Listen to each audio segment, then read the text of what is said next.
Well, welcome. You're listening to Sports Econ 101, the show where we discuss sports topics from a business perspective. I'm your host, Edward Brown, along with my co-host, Russell Jackman. Not sure if Vern's going to join us today, but we'll find out. At each commercial break, we're going to ask a sports trivia question, and today it's football, last names you can't pronounce. Oh, or no. have a hard time pronouncing. Okay? Yes. What's we kind of Vanderjack, I think, is going to be one of the answers. Which one? Vanderjack. Vanderjack. No, that's pretty easy to pronounce. Yeah, I guess it was. Yeah. To, Here we go. when you see it, how it's spelled, though, it's Jagt or whatever. Oh, yeah, like Krzyzewski, yeah, same sort of thing. Exactly. Oh, shoot, I just gave it away. No, that's not. Well, he was a basketball coach, so. Yeah, that's right. So in the next segment, we're going to talk about a few things. One, before we started the show, Russell and I were talking about the difference between games and sports. And you know, what constitutes, in Russell's mind, what constitutes a game, like shooting pool, versus sport, football. Okay? And we'll talk about that.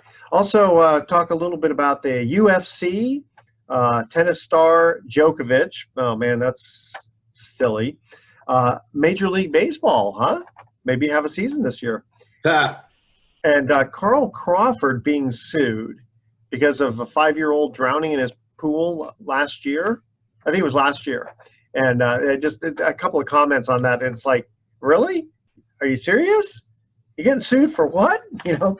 So anyway, that's going to be our... there's more wrestling in the news. And there's wrestling in the news? Okay, well, yes. we'll let you talk. Head that one up. Okay, so this segment of Sports Econ 101 is sponsored by Pacific Private Money, providing mortgage investments that are currently yielding over 7.5% and going up, actually. Secured by real estate. It doesn't get any more conservative than them. Check them out at pacificprivatemoney.com. Stay with us. You are listening to Sports Econ 101. We are going to be right back. Don't touch that dial. Welcome back to Sports Econ 101. Again, I'm Edward Brown, your host, along with Russell Jackman. We're still waiting to see if Vern joins us today. I'm glad he isn't, so I don't have to apologize for the Randy Moss thing. Oh, yeah, that's right. That was last week. I want to just sweep that under the rug. Whether or not he played for the 49ers, yeah. I will offer an on-air apology while he's not here. Okay. We got that wrong, and he was right. I'll accept it on his behalf. How's that? Well, you know, I was thinking about that, and I was thinking back 7 years, and I was going, you know, that was probably Randy Moss's quietest year. Oh, yeah, absolutely. He didn't make any statements. He didn't make any waves. He actually was a model player for the Niners during that time. Yeah, he was, for sure. And that was probably his best chance at winning the Super Bowl, too. Yeah. You know, so how different would Randy Moss's legacy be if he had a Super Bowl victory, you know, behind him? But he didn't get one with New England, and he didn't get one with the 49ers. Oh, that's right. He had stopped playing with them, and he never got one with the Vikings, obviously.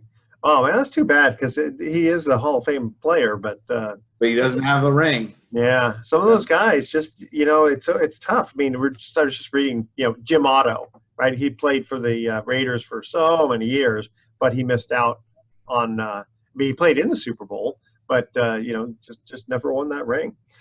So let's go back to what we were first talking about before we even started the show, which was, you know, what do you consider a sport versus what you consider a game? Well, I think that there's, to me, and this is me, I don't necessarily make this something that has to be, you know, the canon definition, but when I watch a sport, I want to see some level of physical interaction between the players. So there's got to be some level of contact or at least physical effort that goes between, you know, something that requires such a high degree of physical skill. Okay, so not necessarily individual skill, let's say like golf or bowling, because you don't touch the other player. Right. But baseball, potentially you could. And I know tennis falls into that would Absolutely. fall outside of my definition.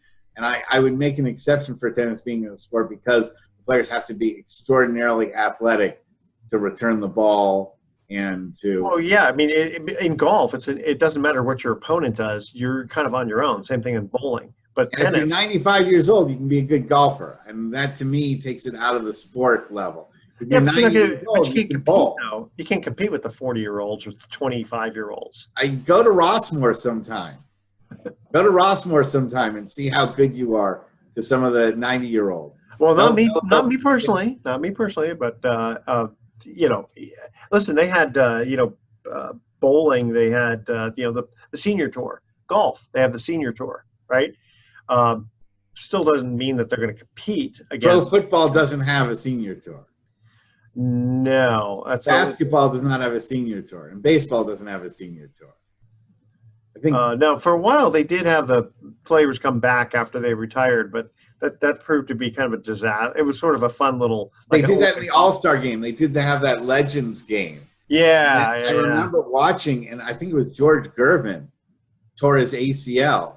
Oh, that's right. Yeah, but I mean, in baseball, watching Willie Mays out there, and some of the old timers. I mean, it's kind of fun to see them, but it didn't last long just because you can't see the ability just isn't there. Well, and that these guys will get injured. I Yeah. think the whole concept of the old timers game ended when George Gervin got hurt, and everybody after that was like, you know what? It's just not fun watching old guys, putter around, and eventually all you're going to do is see them get hurt. It's not even for anything. Yeah. Not even No, that's a good point. But you were mentioning, the first thing you mentioned was watching poker on TV. And I said, whether it's a game or a sport. And yeah, I mean, that is a game, but I still have to take my hat off to people who can sit for hours with heavy concentration on something specific like that, where you're dealing with other opponents. I mean, race car driving, right? You're by yourself in a way, but you are competing against other race car drivers. And that's not easy to have, drive 500 miles where you're constantly having to keep your mental energy. Well, that part is true. And that there is contact between the cars Absolutely. and other cars, and there's a high danger element. That's something that I would say is a sport. But if you say that poker is a sport, you can also say jigsaw puzzle building is a sport. And tiddlywinks, yes. Have people put jigsaw puzzles out on a table, and whoever builds the jigsaw puzzle first wins. There you go. You just invented a new sport. Let's bet on it. Let's watch it on TV. We might see that before we see baseball. Unfortunately, that may be. We're gonna have to have something to carry us through till August or till September, because it doesn't look like baseball's going to be there. I really, really, really don't know what to say about baseball. Well, we'll talk about that in the next segment. Okay. We had a few minutes, and you said that there was some wrestling in the. Yeah, there was. It was actually a pretty big deal. Is that the WWE had to fire some folks based on sexual harassment, and that there are a huge number of allegations of sexual harassment against all of the big federations, whether it's Impact or AEW or the WWE. There's lots of women that are saying that they've been sexually harassed, that the harassers have been shielded, or that the discipline has not been there, and that it really, wrestling is really an old boys club in a lot of ways. And it's sort of like when I was managing in wrestling, I always said to myself that being in wrestling is like a combination of three things. One, it's like a traveling circus. Yeah.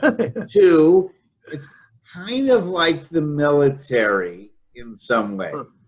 Because the physical training and the intense, no pain, no gain, gotcha. Suck it up. You got to make sure that, you don't show any weakness, that kind of thing. Yeah. And the third thing that I felt like is that it's sort of like a high school locker room extended. The whole culture of wrestling was like hanging out in the boys' locker room, just sort of extended out, with older folks there. But there are a lot of folks that are in wrestling that haven't really grown up, that still have a very, immature attitude toward. Well, don't forget the entertainment value side of it too.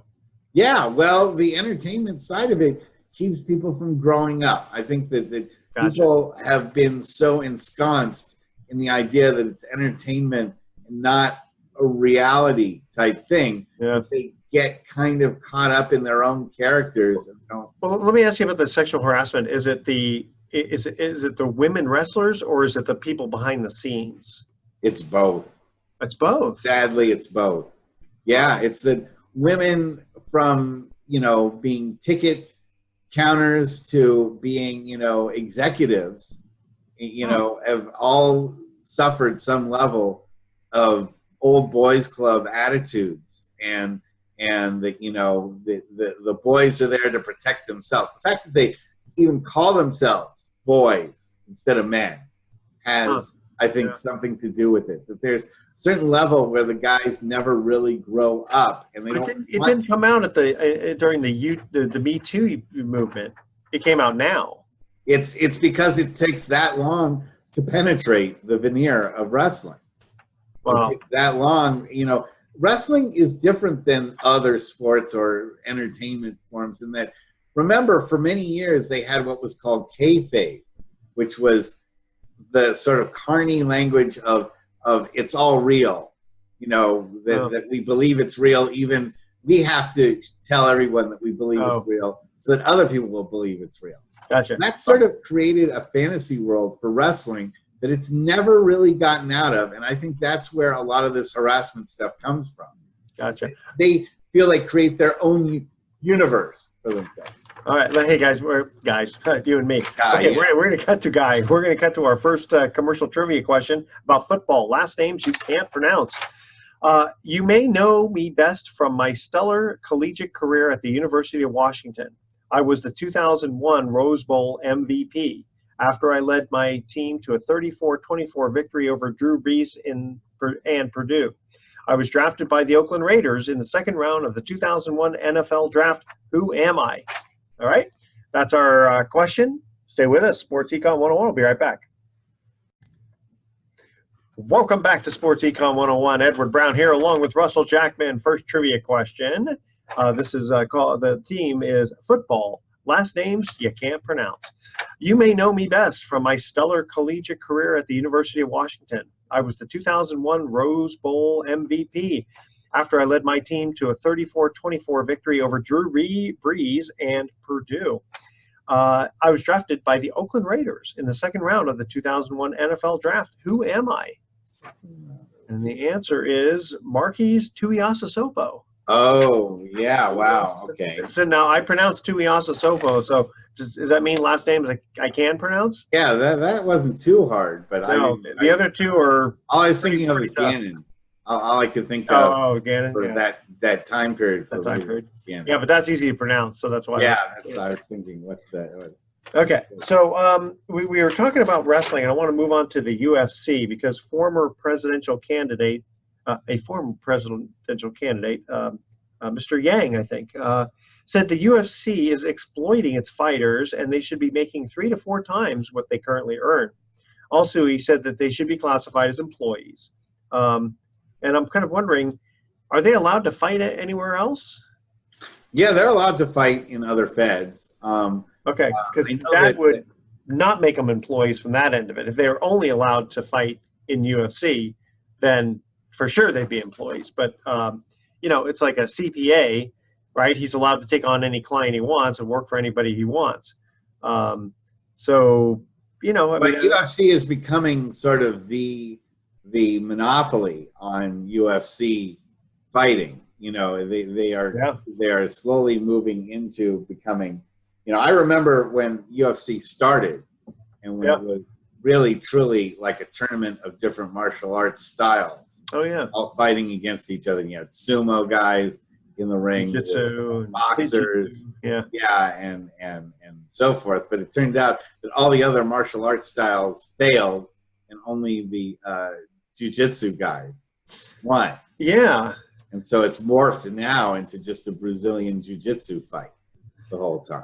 Okay, so I was wondering, is that what the MMA basically is using? Yeah, it really has. You don't see any other styles in there anymore. And I wonder what's the I remember years ago they did that. There was like a big, like a cage match type of thing, and they basically had them all fighting at once, and they best man wins type of thing. And it was the jiu-jitsu guy. Yeah, it was Royce Gracie. Okay. Royce Gracie, who I admire to the furthest degree. I think the hardest man to beat in history was Hoist Gracie. I think forget Muhammad Ali, forget Hulk Hogan, forget anybody. I think the hardest single human being when he was confronted one-on-one with somebody else was and what specifically made it that way? Because he wasn't big and imposing. He didn't look like he was, built like a brick house or anything like that. He looked kind of schlubby, actually. But the guy had a heart that could go infinitely. He never ran out of stamina. And what he would do is that people would push him up against the wall. They'd smash him around. They would look like they had him down. They would punch at him, and then he would slither up their arm and break it.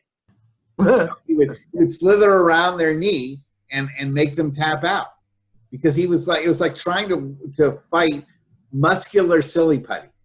That's really the best way to describe it. It was like trying to defeat like 6'4" of muscular silly putty. So, and that's the thing, is like I don't know enough about jiu-jitsu.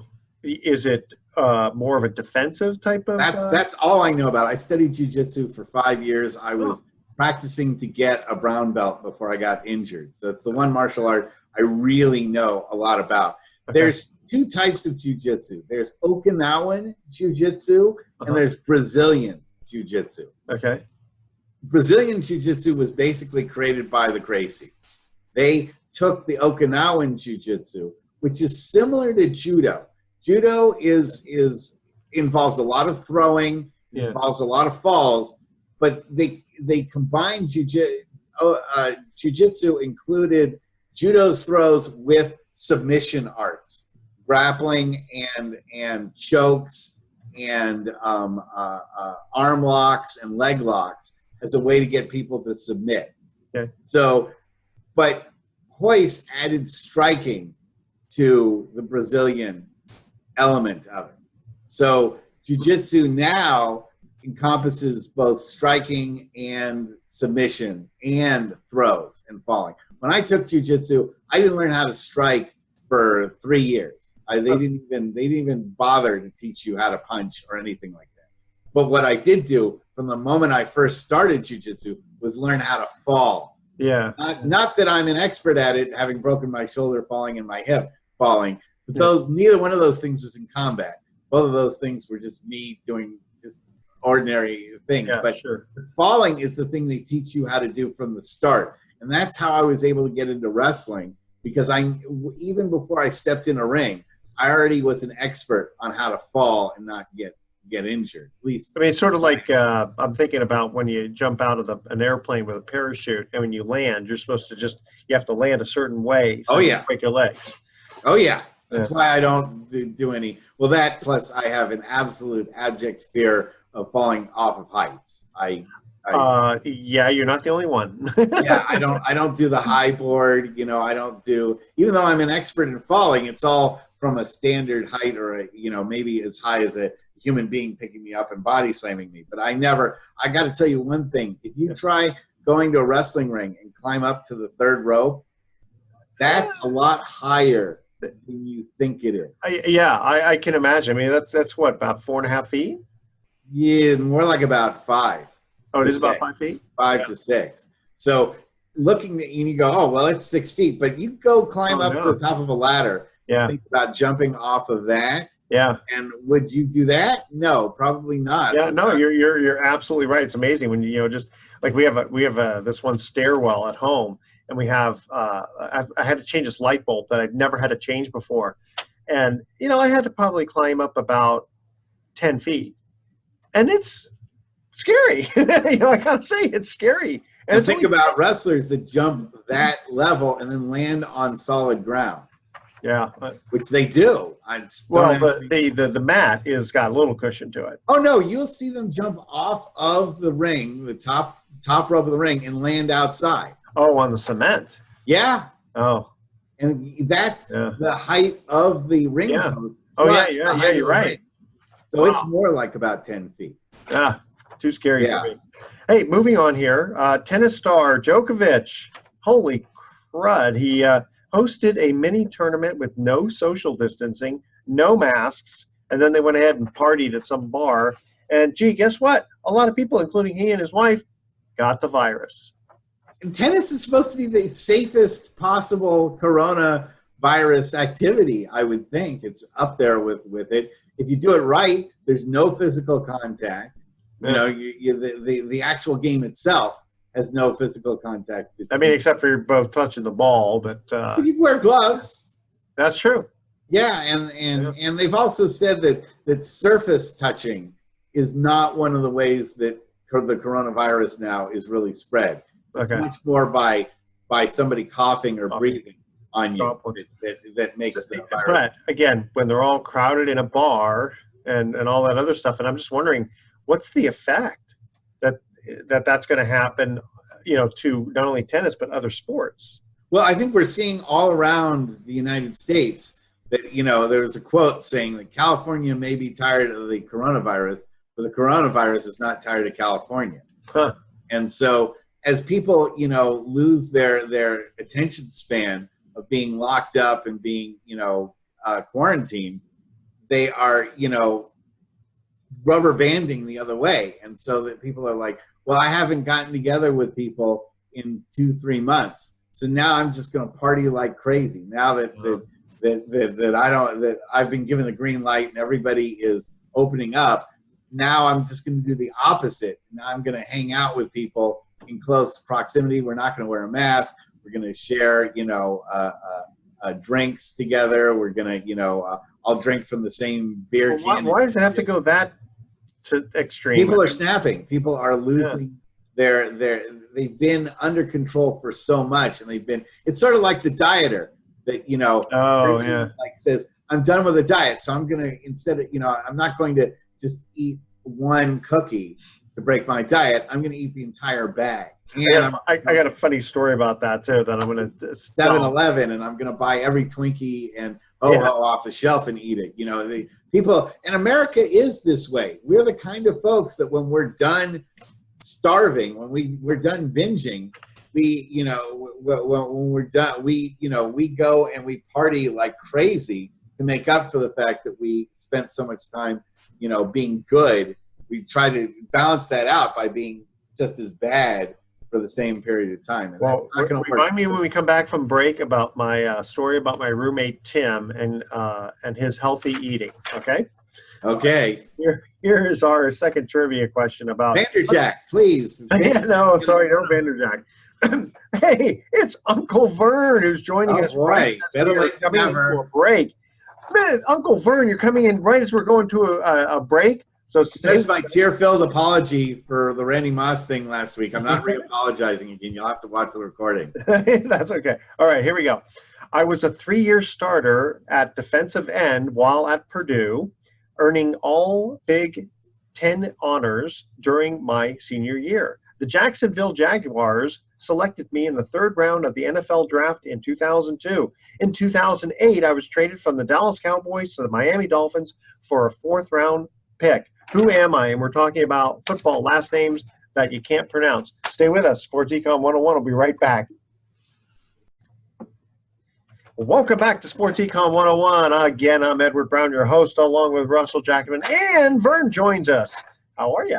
Hey, we're good. We're good. Sorry, a little better late than never. That's true. Right? Well, we're going to let you answer this question. This is the theme is football, last names that are hard to pronounce. I was a 3-year starter at defensive end while at Purdue, earning all Big Ten honors during my senior year. The Jacksonville Jaguars selected me in the 3rd round of the NFL draft in 2002. In 2008, I was traded from the Dallas Cowboys to the Miami Dolphins for a 4th round pick. Who am I? Again, last name's hard to pronounce. Well, you got me, man. Give it to me. Akin Adudela? Adudela. Ayodele. Okay. Don't even remember. Akin, I assume it's Akin, Akin. Aduela. Ayodele. There we go. All right. When you work in TV, that's how do you do that? That's a tough one when you're trying to do like a live interview and the guy just kind of like walks up right after the game.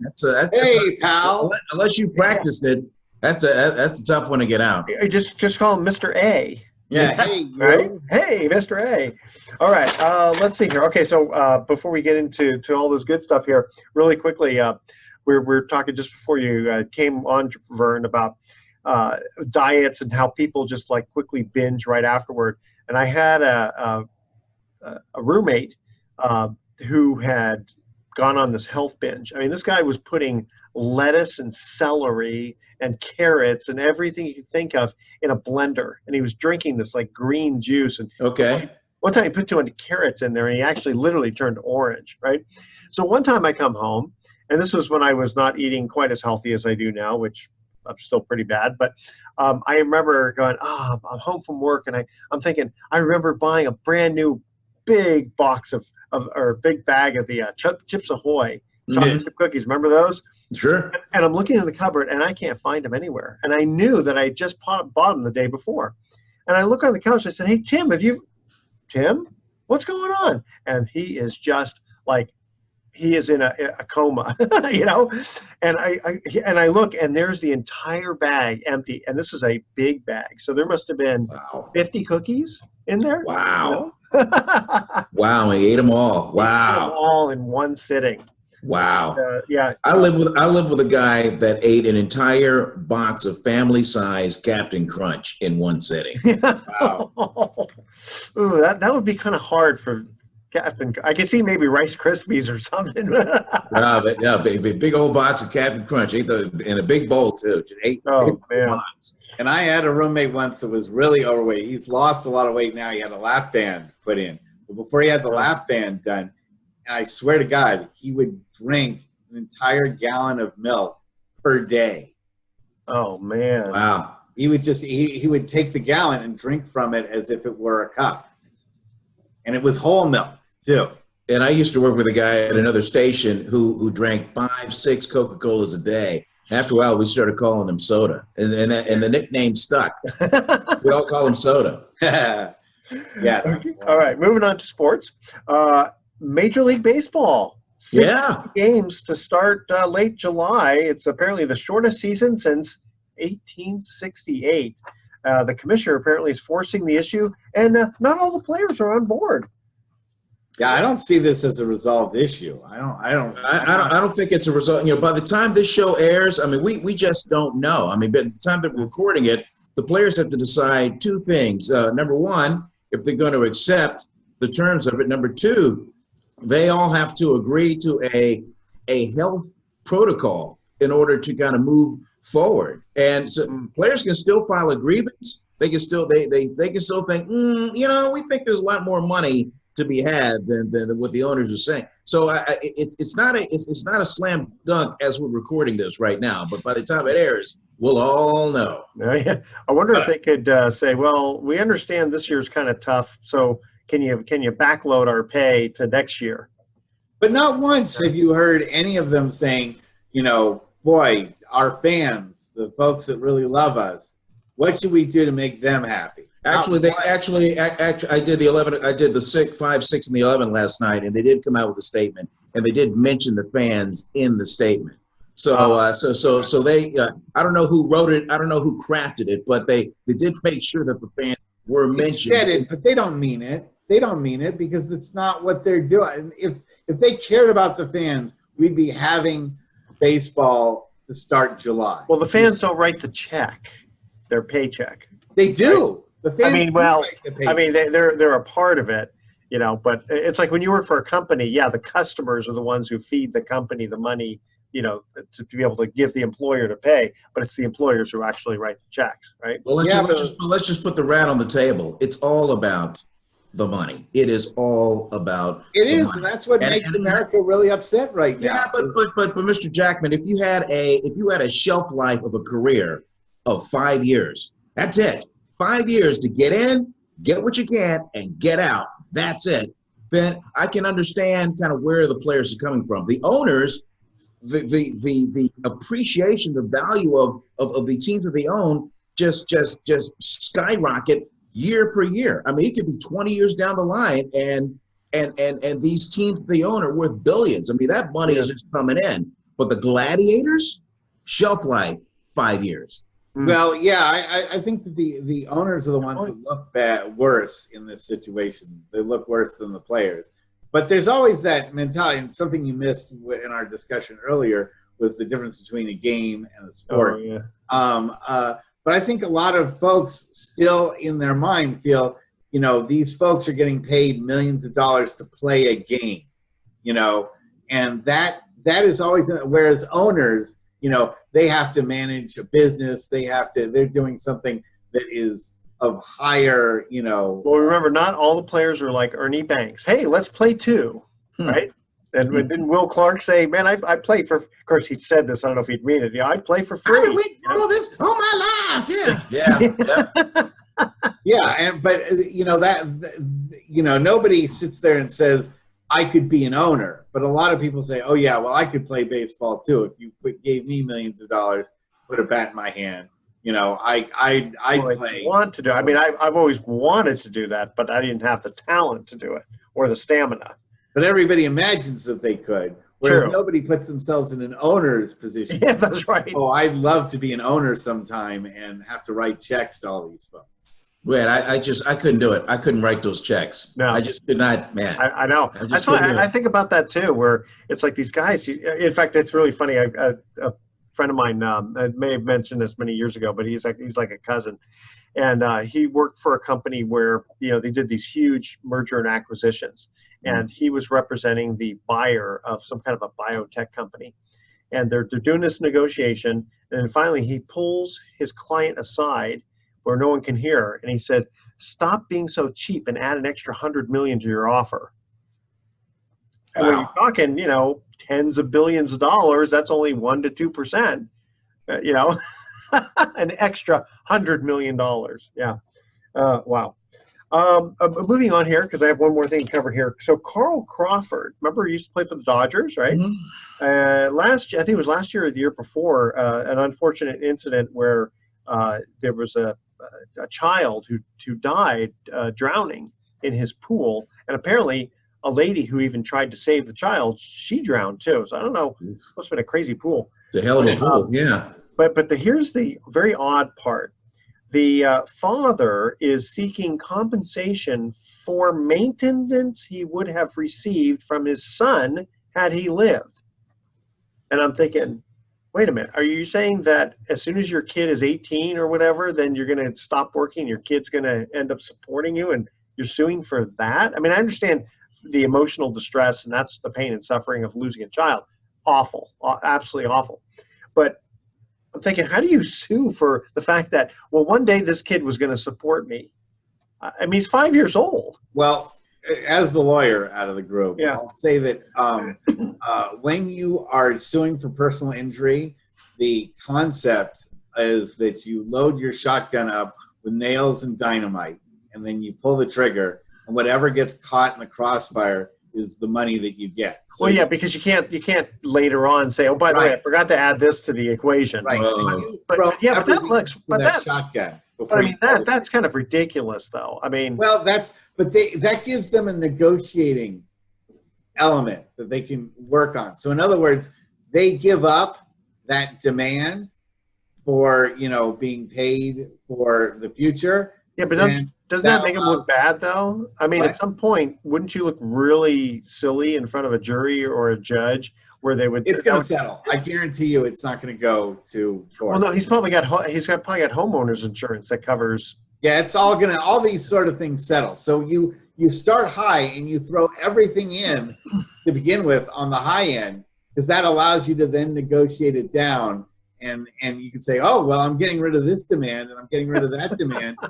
Judge, you see how I'm giving these things away? Now this other person has to give me these things because I'm sacrificing these things that I was asking. So how about Carl Crawford sues the father for the emotional distress that Carl Crawford has to live with the fact that somebody died on his property?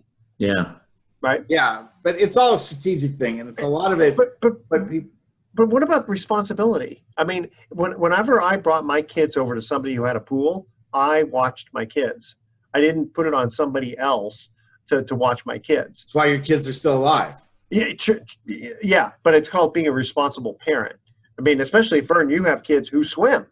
I mean, when they were learning to swim, I can't imagine that you would just be like, they're 2 years old. They'll learn how to swim on their own. I mean, come on. Yeah, but it always has to do with when you're a property owner, you're liable for what happens on your property.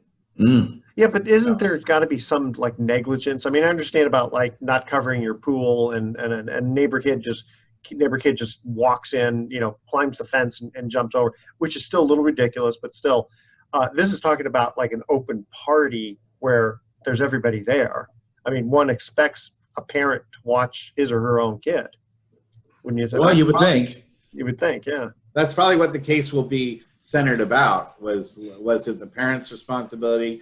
Was it their responsibility? Probably what will happen is it'll be a case of contributory negligence. So in other words, the property owner will not be found completely liable, but will be found 25% or 40%. Just because they have a pool? Yeah, and that he invited children and did not make some sort of, you didn't have a lifeguard there or have a lifeguard or tell, some older kids to watch out for what was going on or warn the parents about, we don't know the pool itself, if the pool like had some sort of defect in it. Well, that's different. I mean, I get that. For two people to drown in the pool, you might think there might be, might have been keeping a shark in there. I don't know. I mean, I don't know how two people die in a pool like that, especially one of them being an adult. I know. Yeah, it's and a 5-year-old, isn't somebody who weighs 300 pounds where you have a hard time getting them out of the pool. So I don't know the whole circumstance there. Going to our last commercial break here. We're talking about football, last names you can't pronounce.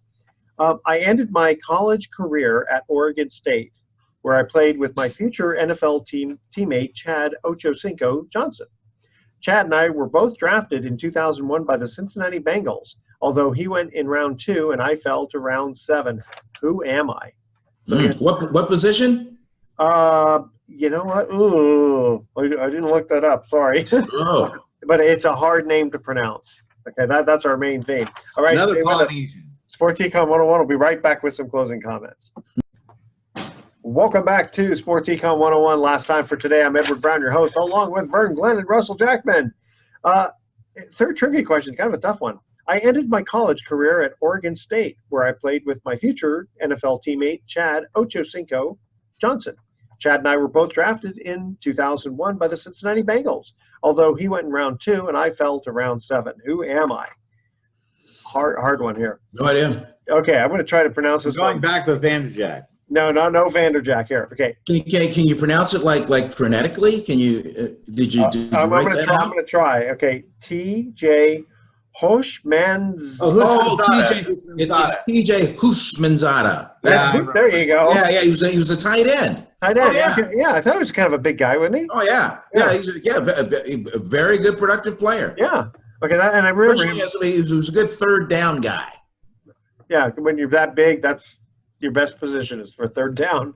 I kind of remember him. The long name on the back. Yep. One of those names that kind of starts at a shoulder pad and ends at the other shoulder pad. Yeah. Well, Vern, we have 15 seconds before we have to do our thoughts for the day. You just joined us a little bit late. Any last exciting news from you? Well, I guess just scratching the social scene. The big talk has been NASCAR and what happened and Bubba Wallace and the aftermath and a sport that was beginning to take a few steps forward, and then all of a sudden, because of the Noose incident, it takes 10 steps back. But it was nice to see the swarm of drivers behind him. Yeah. And I just hope that the FBI investigation kind of follows through, and that person is found out and is banished forever from the sport. Yeah, I mean, it's kind of ridiculous how that happens. Well, they have a noose ready for him, so, whoever they can. Yeah, that's right. A noose for the guy who did it, yeah. Yeah. All right, guys, here's our thoughts for the day. I said to the gym teacher, can you teach me to do the splits? And he said, well, how flexible are you? I said, I can make Tuesdays. That reminds me of a joke that I can't tell on the air. You can't tell on the air. Okay, and a good way to stand out from the competition at a job interview is to bring your resume on a floppy disk. Remember those? Yeah. All right, tune in next week to Sports Econ 101. We're going to be discussing sports topics from a business perspective and asking more sports trivia questions. Thanks for listening. On behalf of our team, I'm your host, Edward Brown. We'll see you next week. Adios. So long.